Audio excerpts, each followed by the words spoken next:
Okay, so now that we've covered the colonies and why we came here, let's go ahead and move into why we became the nation we became and how we became that nation.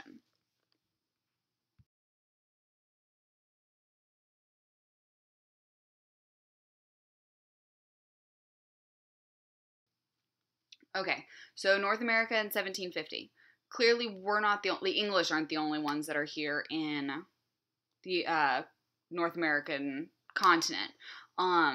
You have the British, mainly over the East Coast, a little bit up into Canada, but mostly East Coast was the English. Then you've got the French, who are throughout all of the Louisiana area, which is all of that red on the map, and then also up into Canada, which was considered New France at the time. Spain came in and they covered mostly South America and Central America. And then Russia had a few little claims in there, but mostly up in Alaska, so that really wasn't a huge issue at the time.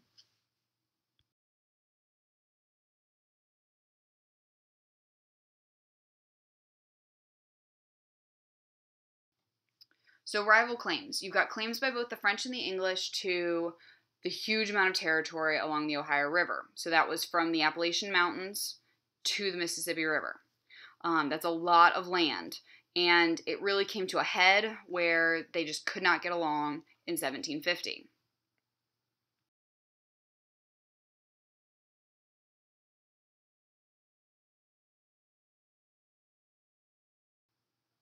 So the English, when they were in the Ohio Valley, they started the Ohio Company. Think back, I mean, the people who came to Jamestown started the Virginia Company. So they like to make companies, clearly. So the Ohio Company was organized in 1748 by a group of really important Englishmen and then also Virginians who saw the economic and financial potential of the area. Remember, think back, Virginia was established solely as an economic colony. They still maintain that idea through the colonial life. So this Ohio Company, they obtained a large grant of 200,000 acres in the upper Ohio River Valley. That's a lot of land. And they said, well, look, it's mine. Now, the French had a different take on it.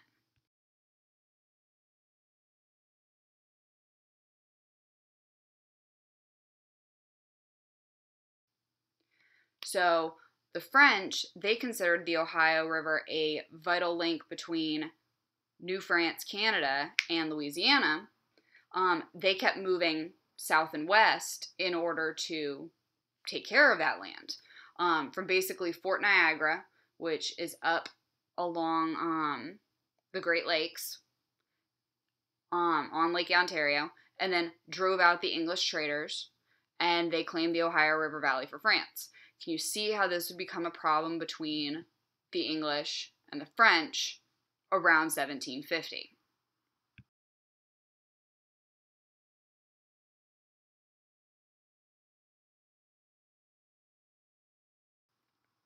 So if you look at this map, it shows you between 1634 and 1763, roughly, what was claimed as British territory, what was claimed as French territory, and then what was claimed by both France and Britain. So the orange is British, the darker green is French territory, and then that pale green color is the area claimed by both the French and the British. So if you look down all the way from the Great Lakes down through the Appalachian Mountains and everything, that was considered both people's lands. They did not like to share, as we have learned in world history over and over and over again.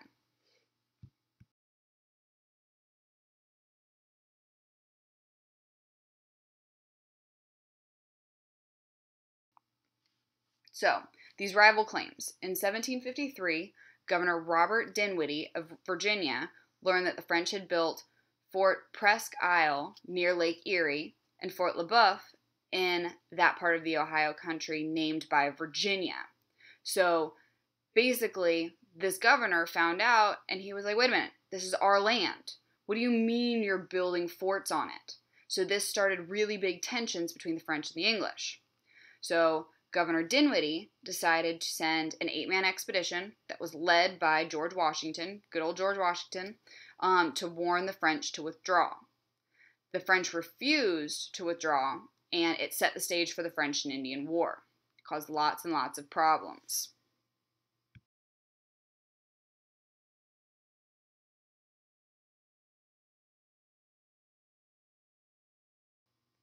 So the French and Indian War was 1754 to 1763. It was the British and the colonists versus the French and the Indians. The name's kind of confusing because you would usually think the French versus the Indians, but it's not. The French and the Indians were on one side together, and they went up against the British and the colonists. So the French initially dominated, but then a new military strategy led to a British victory. The results were that the French were driven out of Canada and that their territories west of the Appalachian Mountains. So the French were not really thrilled by the end of this, and the British were rather happy. Now this leads to more issues later on.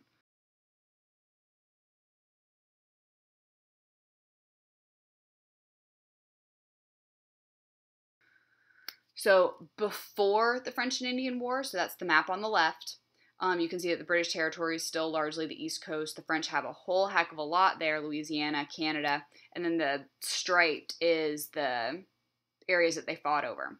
And then you got the Spanish, who are just chilling down in Florida and Texas and Mexico, and they really don't really care what's going on. Now, post-war, so 1763, you can see how much is British territory. They took over. They took over all of Canada, large portions of the East Coast, and they just lost all of it. Now, Louisiana was still claimed. Well, no, Louisiana was not still claimed. So Louisiana was no longer claimed by the French. It was given to Spain in 1763.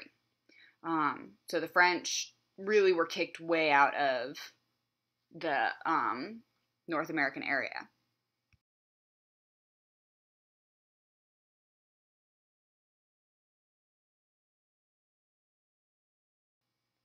So impact of the war. There is an increased British Empire in North America. Duh, I mean, if you think back to that last map, growing huge amounts. It also dramatically increased British debt. It costs a lot of money to fight a war.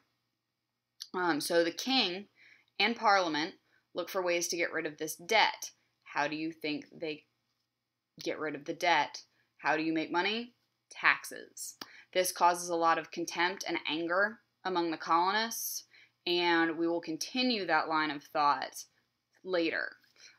But moving on, we're going to talk a little bit about some of the Native Americans and how they felt about the British and the French and all that stuff.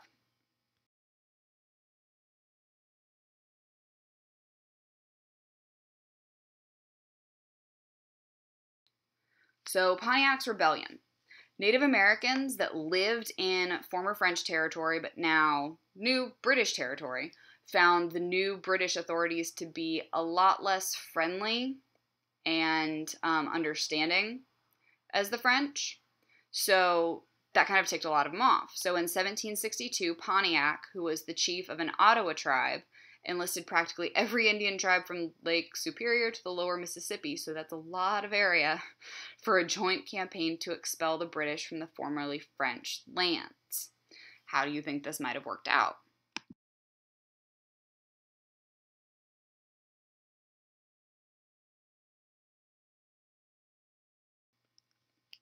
So Pontiac's Rebellion. According to the Pontiac's plan, each tribe would seize the nearest fort and then join forces in order to wipe out the undefended settlements. So if you look at the map there, you see a lot of battles all around those forts and how often they were attacked by Pontiac and his group.